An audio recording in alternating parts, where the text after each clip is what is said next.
私は今年特に高齢者に優しい街、これを掲げて、今年の質問多くはやってます。今回で言えば加齢性難聴の補聴器の問題を取り上げました。残念ながらこの間、私の町では特に高齢者に対する予算、国保なんかを含めてですね、昔のように国保税に対するこの負担軽減だとか、そういうものが削られる。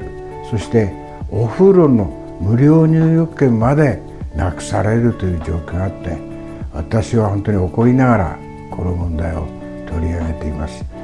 高齢者が大事にされてこそ若者が生きれる街になると僕は思っています。そのためにこれからもまた頑張ります。